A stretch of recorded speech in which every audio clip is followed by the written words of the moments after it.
Hello everyone, and welcome to the first episode of our career and learning journey in rFactor 2. Thank you for being here, I really appreciate it, and I hope you'll want to follow along as I make progress in this very unforgiving sim racing game. Before we dive into my first couple laps in the game, I want to quickly explain why I've chosen rFactor 2 over other popular titles like iRacing or ACC.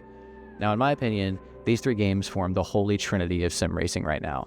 iRacing is easily the most popular sim by far, offering an incredible online experience. On the other hand, ACC, or Assetto Corsa Competizione for those that don't know, has what I consider the gold standard for sim racing physics, specifically for GT3 and GT4 cars. So why did I choose rFactor 2? Well, it mainly comes down to versatility and cost. Unlike iRacing, rFactor 2 doesn't require a subscription to play, which means that I don't have to pay $10 a month or more just to keep playing the game. And compared to ACC, rFactor 2 offers a much wider selection of cars and classes to race with. While ACC's focus on GT cars is brilliant for what it is, I'm looking for variety, from single-seaters to prototypes to touring cars. I want to do it all. Additionally, rFactor 2's highly tweakable AI provides an excellent environment for learning and improving without needing to jump straight into online lobbies. That said, competitive online racing is still an option down the line when I feel that I'm ready to jump into it. So with that settled, let's go ahead and jump on board for my very first laps in rFactor 2, and let's see how it goes. Now right out of the bat here, this is unlike any sim racing game I played, unlike something like a Gran Turismo or Project Cars 2 where you start immediately in the pit lane. Here at Lime Rock, I'm coming straight from the back. We're going to come all the way from the back here. Gonna just go over this hill real quick. And what I'm looking to do here, before we get out on track, I have never played this game before. The footage you are seeing right now is my very first time in rFactor, so my goal is to just get a feel for the physics, get a feel for this car specifically, as from all the research that I did, this was the best car for beginners in rFactor 2. So I have loaded up an easy track in Lime Rock, the car that everyone said I should go to, and let's see what we can do getting out. And we already have a penalty. Starting off our career, not on the right note, we already have a stop and go penalty, which segues into rFactor 2's unforgivingness. The stewards are always on, they're always watching, and they don't care if it's my first time on track. I was speeding in the pit lane, so I've got a stop and go penalty at some point during this recording. But we don't care about that right now. We're trying to get a feel for the track. As you can see, the pace is very slow. I'm hitting curbs, just trying to get a feel for the car. This is actually the first time I've gone full throttle coming into the braking zone. I'm not even giving half braking pressure, just really trying to get a feel for the car and the track specifically in this game. Now we're going to come down to this second to last set of turns, which as I get up to speed actually becomes more like one turn in itself. As you see, we're just going to connect these two apexes right here and then shoot it back this way, but we're doing it very slow right now. So going on to our first flying lap, we're going to come around this last turn, and we do not have the confidence to take it flat out. But we're going to see what happens as we shoot our way down this back straight. We're going to park our car towards the left-hand side of the track, and we're looking at these markers, and we're hitting those brakes right after the 3 marker, and we came in pretty slow. Think next lap coming, we're going to be able to come on those brakes a lot later. And you can see I'm already starting to use as much of the track as I can, just trying to get a feel for what the ideal racing line is around here. As you can see there, I kind of stick in the middle, hug that apex, then swing it out, but I don't go all the way out. Then these are things that you're going to start seeing as I really start pushing the car. We're going to come down on the brakes here, still about half pressure. Go up the hill, short shift into second. Let's keep those revs down so the wheels don't spin. And we're coming back into this 2-in-1 turn that I was talking about, onto the brakes, about half pressure again. Swing through that double, shoot it back this way.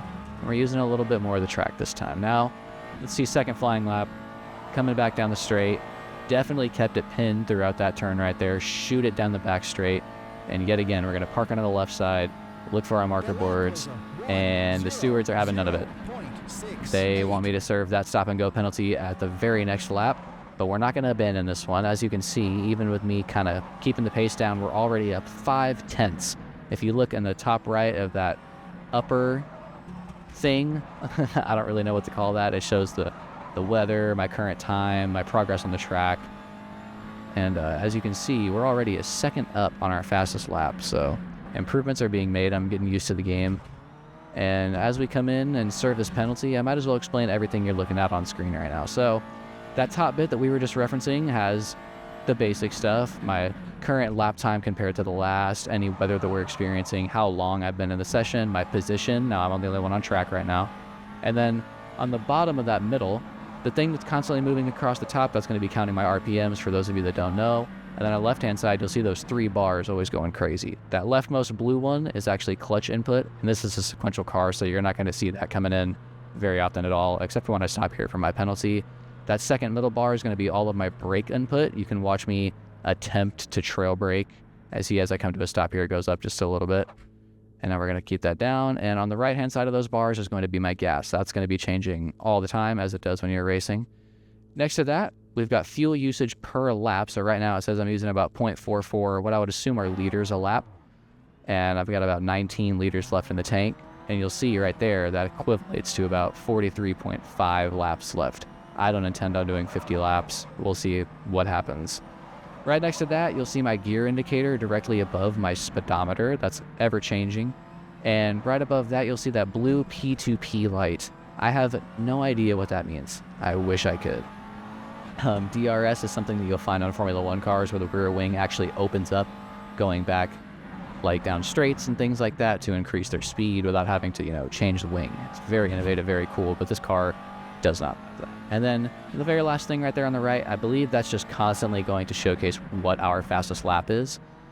And that's a good segue into what's happening right now, because we've served our penalty, we've understand our mistakes, and now we're really going to start pushing the car.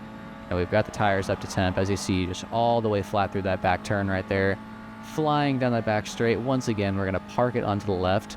Let's look for these boards, see when we hit these brakes. And it's hard on the brakes right after the 2. We're going to keep it in the middle of the track here and swing it, and we're actually aiming for a late apex so that I can get on the gas and use all of that track, swing back to the right, hard on the brakes, try to keep the same thing. Ideally, we want a later apex there, but we're going to use it to set up into this turn and quite a bit of understeer. You heard me say we want that late apex. When you carry too much speed, you understeer right off the track there, which can really mess up your day if you get it wrong. Hard on the brakes here into this uphill corkscrew. Try not to hit the sausage curves and get the car upset. Come shooting back down to this 2-1 that we've been talking about. We're to see if we can get on the brakes later. We get on them almost equal to the cones, and we can carry a lot more speed through there for future tents and out of that final turn as well. As you see, I was correcting to just shoot it to the edge of the track when I should have been flooring it. And now we're going to come back down the back straight once more, really park out on the left there, see if we can aim for this 2 and just go hard on the brakes.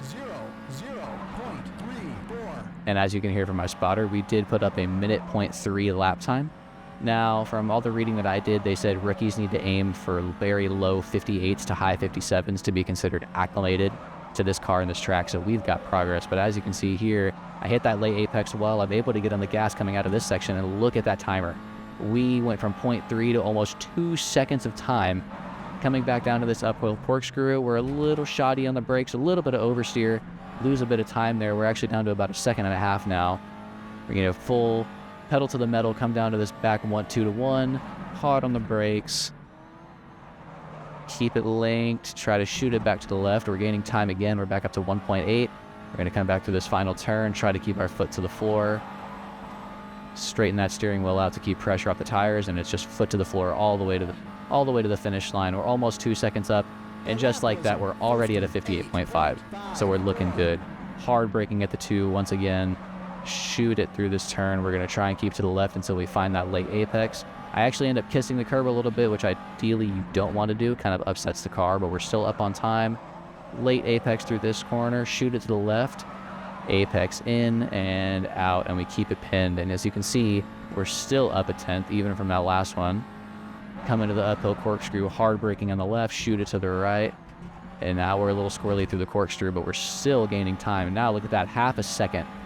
We are just killing our old times. Hard braking before the cone. Definitely could have kept a little bit more speed in there for sure, but we're still up 0.5 seconds from that last lap. Give it everything we've got coming out. We see a little squirrely there. Foot to the floor through this last corner as per usual, and we're up 0.5 seconds already. Now, I didn't keep the park to the left originally, but we see us creeping back. Brake hard after that 2 board. That's the latest I've had to hit the brake so far, but we're keeping it tight through here. stay in the middle of the track, aim for that late apex, foot to the floor, just go all the way out to the side here. Once again, break in a straight line, aim for that late apex, and you see we put a little bit of too much speed through here, and I stayed committed, and we're going to understeer, and we're on the grass, and that's exactly what happens. That was some pretty epic foreshadowing earlier. And we're actually going to cut ahead to a third-person view here to see exactly what happened.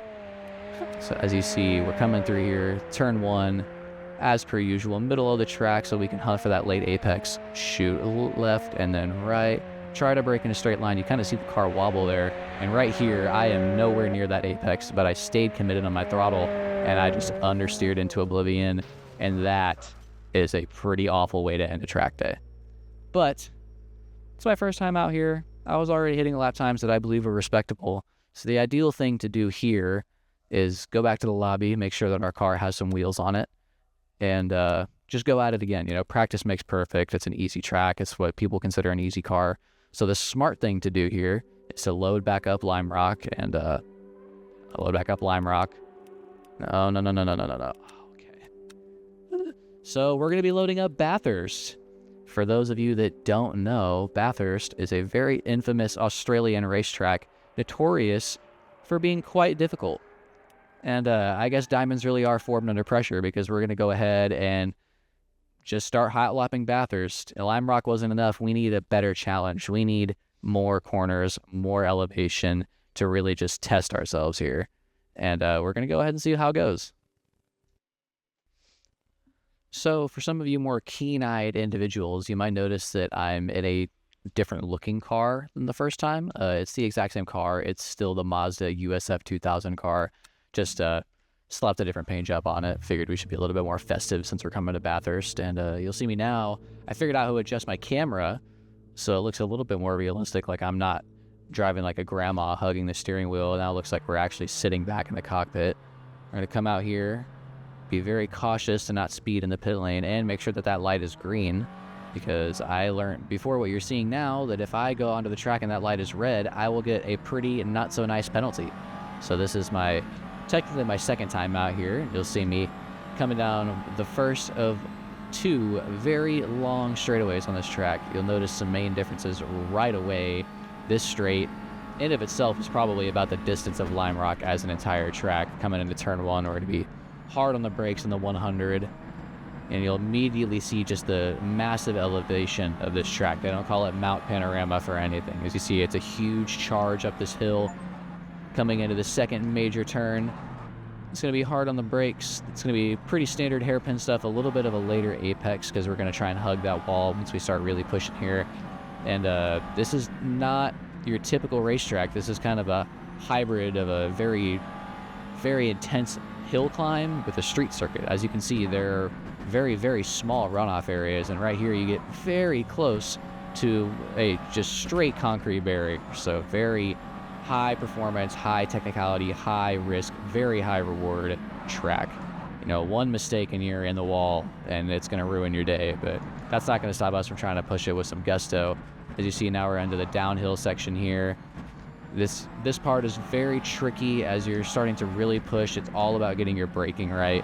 When you're trying to go very hard braking pressure in a downhill, especially this turn right here, it's very easy to lock your tires up. You've got all that extra force on the car being pointed down. And now what you see right now is huge second straightaway on this course, even longer than the first one. You see we're actually going to max out 5th gear coming towards the top of this little here.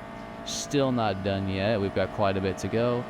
Right before we come into this kink, we're going to shoot it to the left so that we can use all the track and keep it pinned through what's supposed to be a turn.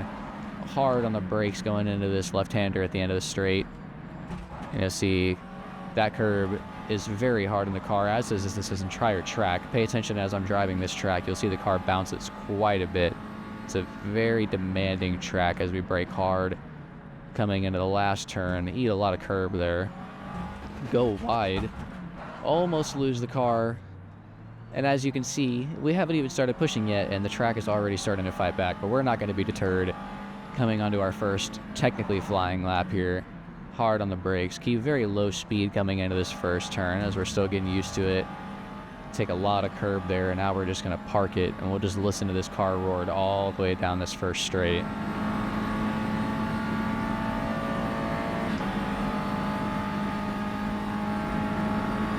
Coming back towards the end, we're going to peek it on the left side. Watch for that 100-meter board.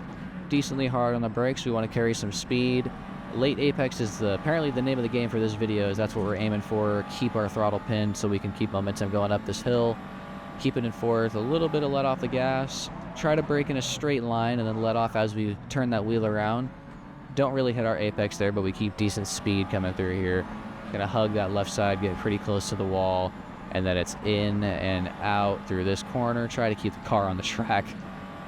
We're gonna see you're gonna again in and out one more time. Keep it pinned, almost put it in the wall, but we keep the confidence going through again. We keep it pinned through this corner. We could have kept more speed as we didn't use the whole track there. Hard on the brakes, and I missed that marker by quite a bit. Ideally, we want to be towards that right-hand wall, and when you mess that up, this entire section's line can kind of become compromised, and we're kind of just keeping the car on the road at that point through this back section here. We finally get back control of the car, ease onto the brakes onto this downhill, shift it down into first gear, hug that wall, and just all the way down on the power so that we can keep speed down this back straight. And once again, just listen to it.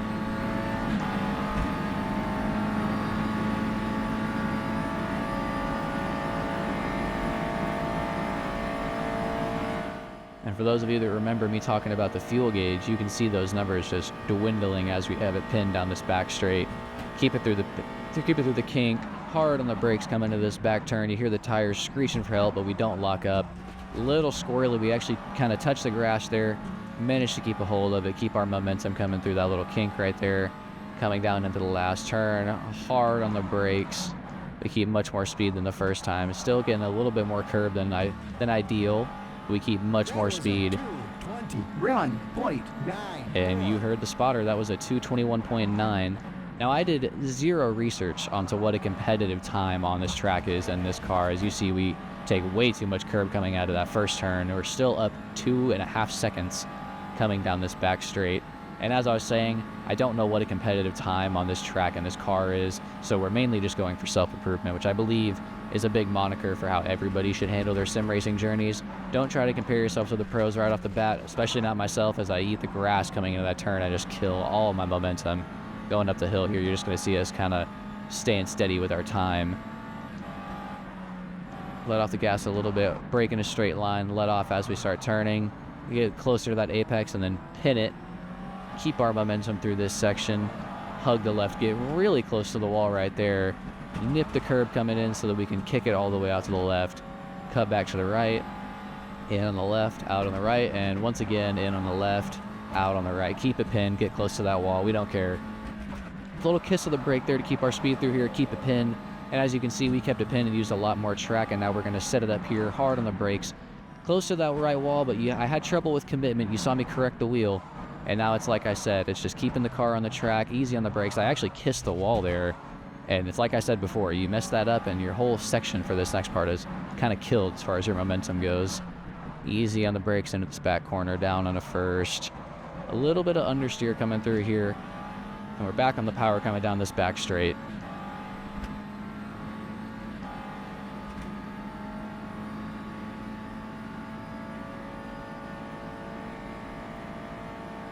Come back up the hill, charge under the sign. And for those of you wondering about track limits when I do this right here, they count track limits in this game as all wheels over the white lines on the edge of the tracks, and that's not even for every corner. So, you know, when you're really pushing for times, you want to use as much of the track as possible because you go as fast as possible in a straight line. So the closest you can go, minimizing steering wheel, all that shebang. As I, again, get tires in the grass coming into this corner, still take it faster. Hear that, quite the improvement over our last time. But yeah, as I was saying, you want to keep that steering angle a minimum. You see right here, try to straighten it out coming out of the back straight to get on the power, and look at that. Look at those numbers climb from our last lap. Just the entire way down this back straight, we're already up half a second from just nailing that first corner, at least compared to the first time around. That number's going to keep going up because we kept our speed up. Coming down into the first big turn of this uphill section, hard on the brakes at the 100-meter board. Keep our momentum, try to go for a late apex. Kind of kiss the apex, and you see that just unsettles the car going up this hill, and our time is going to start going down and down and down because we got that bad exit up into this first hairpin on the uphill, hard on the brakes, get close to that wall, full power, kind of lose the car just a little bit there, but it's okay. We're still up a second, up to the left, same as before, in and out on the left side. Kind of kissed the wall there, upsets the car quite a bit. And you see through this section, we're going to pin it early, keep all that momentum. Don't even need to hit the curb that time, and we're up on time. Don't hit the brakes that time either, but I have to let off mid-corner. You see I was using all of that curb there, so I had to let off. Hard on the brakes, commit a little better on the right-hand side, coming in, and now it's just patience on the brakes, keep that car on the road, hug that left wall, pedal to the metal in second, keep it down. They see that timer going up on the top right. Soft on the brakes here. Patience is key coming out of this last corner. Got it turned in, floor it. Much better exit than before. And again, with these back straights, the exit of that final corner means everything in the world. As you see, all I have to do is just drive in a straight line, and that timer was going up just a little bit. You can make a lot of time up on tracks like this. And we're really starting to get used to the track here. It's starting to feel good. We plant our way left-hand side, use all the track, barely turn the wheel to get it turned in there.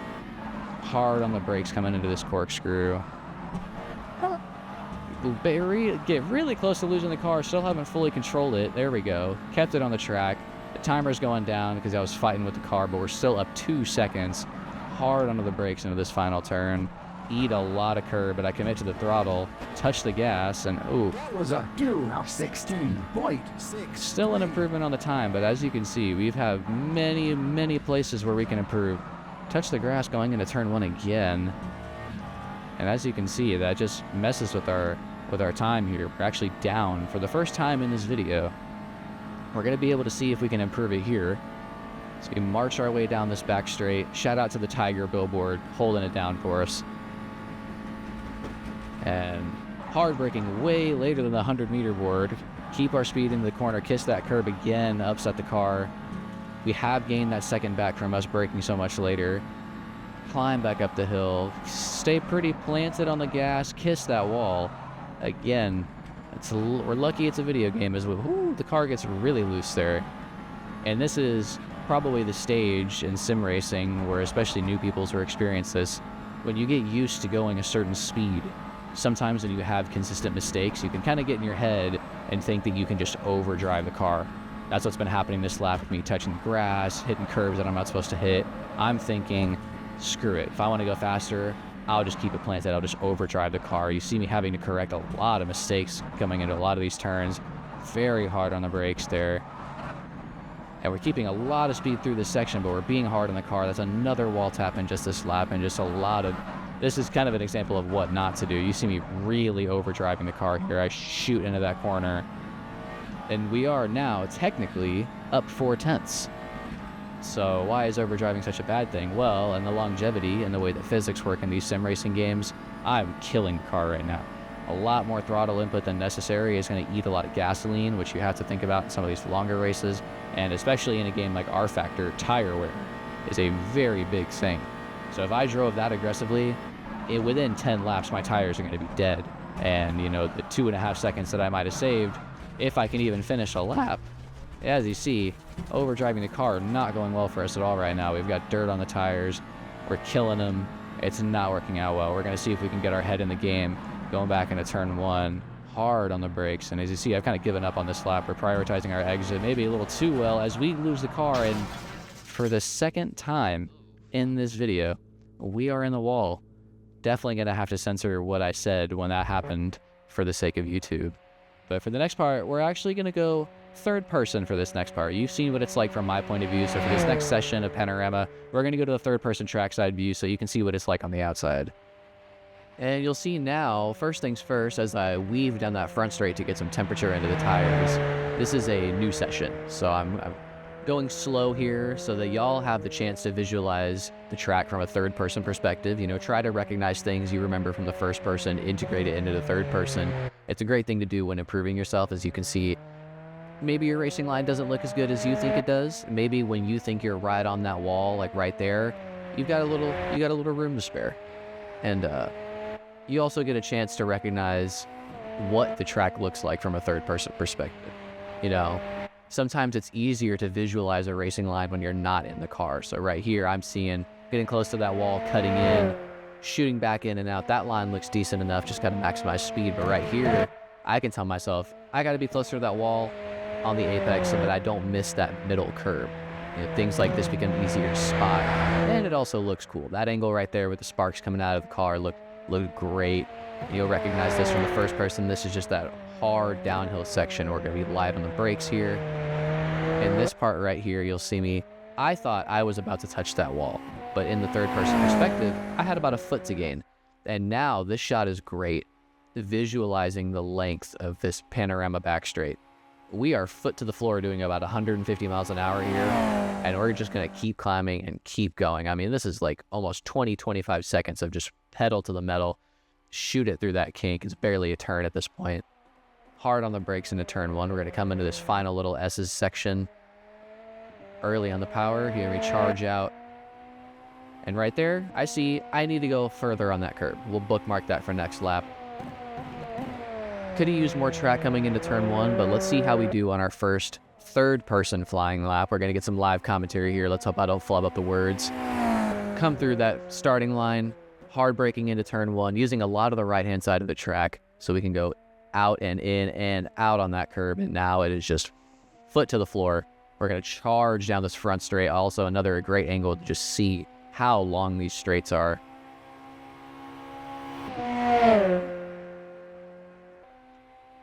Let y'all listen to the car there as we come in hard on the brakes just after the 100-meter board. Sweep in here, aim for that late apex, hit it early on the gas, use all of the track. You heard the car hit the curves there. We're charging up the hill here. Gonna come around the corner right there. Try to break in a straight line, get that car turned in, hugging that apex, get as close as we can to the wall so we can get that foot down. Again, right here, I'm foot to the floor, really close to that wall, and then in and out on that curb, foot to the floor this entire time, using as much track as possible. You see, if I can minimize steering angle, I will do it. We don't care about getting close to the walls because we just care about speed. Again, using all of this curb as we approach that exit. I'm going to try and get close to this right-hand side of the wall. Got pretty decent, as you can see from the helicopter cam. In this downhill section, it's all about that patience. We're just going to hunt these walls. A little far from that one, but we're keeping the speed up. Early on the gas as soon as I hit that last curve so that I can be foot to the pedal through this section. And then again, patience on the brakes coming into the huge downhill braking section. Come out and you see I'm way closer to the wall that time. And now it's once again foot to the floor down this back straight. Keen eyes will actually see that I nipped some grass, trying to cut maybe a little too much track as we were talking about overdriving the car. It's all about finding that balance. But these back straights are actually a great time to center yourself, catch your breath. You're not doing anything. Right back into it. Just shoot through that corner. Look for your braking point on the map. Hard on the brakes. Gonna hit your curb. And I remembered last time we need to take a little bit more curb, so let's floor it through this section, and we're gonna use a bit too much actually. But we still, time-wise, this was our fastest lap of the day. As you see, I finally get decent entry and exit through this corner, and even then there was a lot to improve. But this ended up being our fastest lap by about a second and a half. So we made steady, fantastic improvements throughout this entire session. And as I came down this back straight, I realized, you know what? I've acclimated. Maybe I understand it now. I don't really, as I actually crashed twice in this video. But we're going to go ahead and stop it here. And I've gotten used to how the USF 2000 feels, but I believe as far as this channel's theme of budget racing improvement goes, a Formula car of any spec seems a little much to start out in rFactor 2, so we will instead be using something different. We are going to be using the 2010 Clio Cup car, a very rigid front-wheel drive layout car focused on momentum and mastery of driving technique in order to succeed, as everyone in our class will be driving the same car. We're going to go ahead and lay out how we will create our virtual championship and subsequent career episodes in the next one. I just want to say thank you guys so much for tuning in. As always, I can't wait to start my racing journey and improvement together. If y'all saw anything I didn't touch on regarding my own improvement or have any questions about my setup or sim racing in general, please do not hesitate to comment down below. I love interacting with you guys. And as always, make sure to heel toe that like and subscribe combo, and I'll see y'all in the next one.